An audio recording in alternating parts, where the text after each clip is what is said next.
2월 9일 베스트픽 니케이 마감입니다. 자, 오늘은요, 일본 증시 역사에 진짜 한 획을 그은 정말 놀라운 하루에 대해 이야기해 보려고 하는데요. 대체 무슨 일이 있었던 걸까요?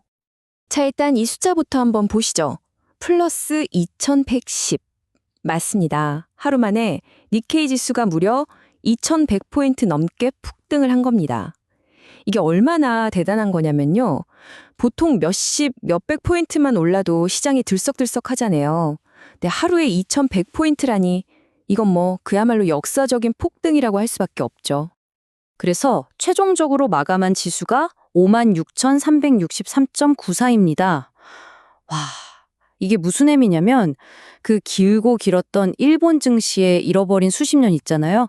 그걸 다 이겨내고 마침내 버블 경제 때의 그 최고점마저 그냥 훌쩍 뛰어넘어버린 정말 역사적인 신고점을 찍은 바로 그 순간인 거죠.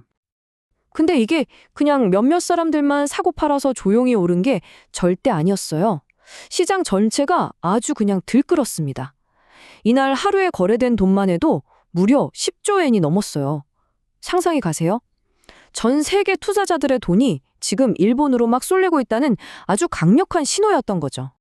자, 그럼 가장 중요한 질문을 던져봐야겠죠.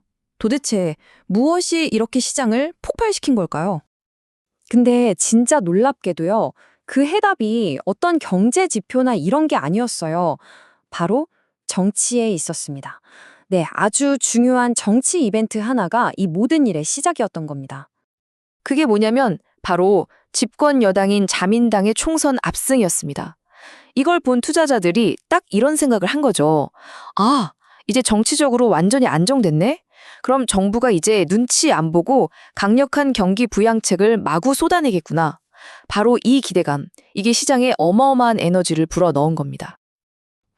자, 그럼 이 선거 결과가 어떻게 주가 폭등까지 이어졌는지 이 3단계 연쇄 반응을 보시면 아하! 하고 바로 이해가 되실 거예요. 자, 먼저 1단계, 선거에서 압승하면서 정치적 안정이 딱 확보가 됐죠. 그럼 다음 2단계, 이걸 본 투자자들이 오, 이제 정부가 뭔가 강력한 정책을 내놓겠구나 하고 기대를 하기 시작합니다.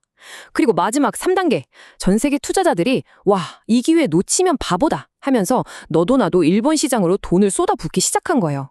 이 세 가지가 딱 맞아떨어지면서 그야말로 폭발적인 시너지를 만들어낸 거죠. 자, 이렇게 정치적 안정이라는 거대한 파도가 시장 전체를 휩쓴 건데요. 혹시 여기까지의 분석이 이거 좀 도움이 되는데? 싶으시다면 잠시만 시간을 내서 구독과 좋아요 한 번씩만 꾹 눌러주시면 정말 감사하겠습니다. 자, 그럼 계속해서 이 거대한 파도 위에서 가장 멋지게 서핑을 한 기업들, 그러니까 이번 상승장을 이끈 주도주들은 과연 어디였을지 지금부터 한번 파헤쳐 보겠습니다. 네, 두 번째 섹션, 시장을 이끈 주도주들입니다. 과연 어떤 종목들이 가장 뜨거웠을까요? 이 그래프를 한번 보세요. 진짜 놀라운 사실을 알 수 있거든요.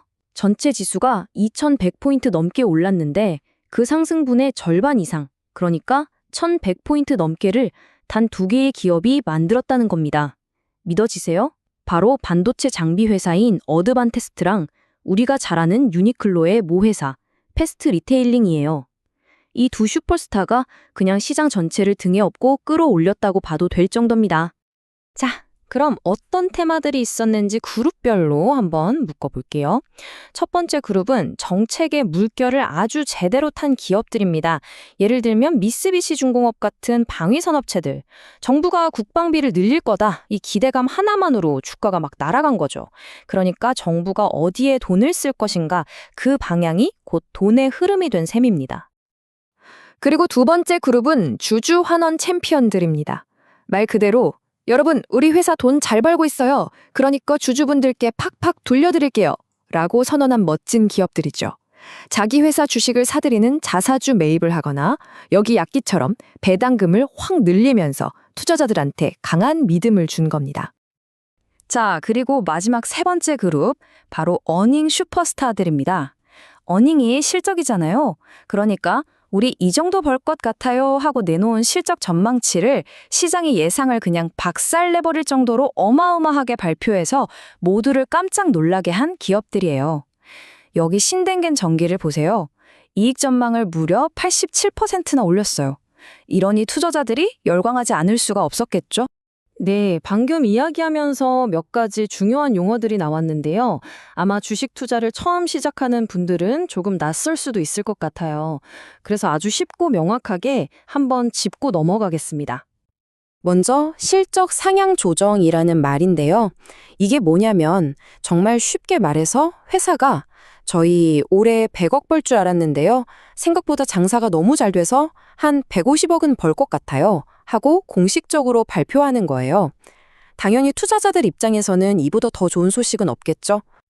다음은 자사주 매입입니다. 이것도 간단해요.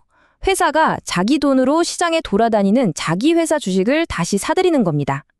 그럼 시장에 유통되는 주식 수가 줄어들잖아요?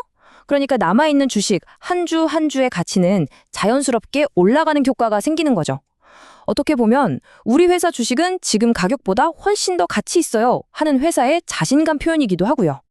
자, 그럼 지금까지 나온 이 모든 정보들을 바탕으로 그래서 우리는 앞으로 어떻게 해야 할까? 이 질문에 대한 답을 찾아봐야겠죠.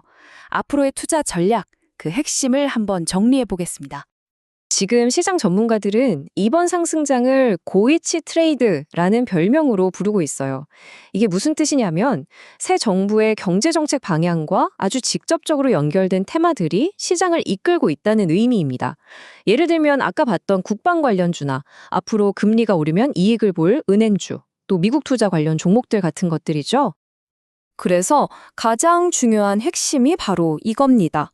그냥 막 오르니까 따라서 사는 추격 매수는 굉장히 위험할 수 있어요. 그게 아니라 마치 등배를 보고 배가 방향을 잡는 것처럼 이 주식이 왜 오르는지 그 근본적인 동력, 즉 성장 테마가 무엇인지를 정확히 보고 투자하는 것. 이게 훨씬 더 현명하고 안정적인 전략이라는 겁니다. 자, 오늘 이 모든 분석은 결국 하나의 큰 질문으로 이어지게 됩니다. 정치적 안정이라는 든든한 돛을 달고 시작된 이번 랠리, 과연 이 정책 기대감이라는 강력한 바람은 언제까지 그리고 어디까지 이 배를 밀어줄 수 있을까요? 아마 이 질문에 대한 답을 찾아가는 과정이 앞으로의 시장을 지켜보는 가장 큰 관전 포인트가 될 것 같습니다. 네, 오늘 준비한 내용은 여기까지입니다. 오늘 저희가 나눠본 이야기가 여러분의 투자 여정에 작은 등대불빛이 되었으면 하는 바람입니다. 물론 오늘 내용은 어디까지나 참고 자료라는 점, 그리고 모든 투자의 최종 판단과 책임은 투자자 본인에게 있다는 사실은 꼭 기억해 주시길 바랍니다. 감사합니다.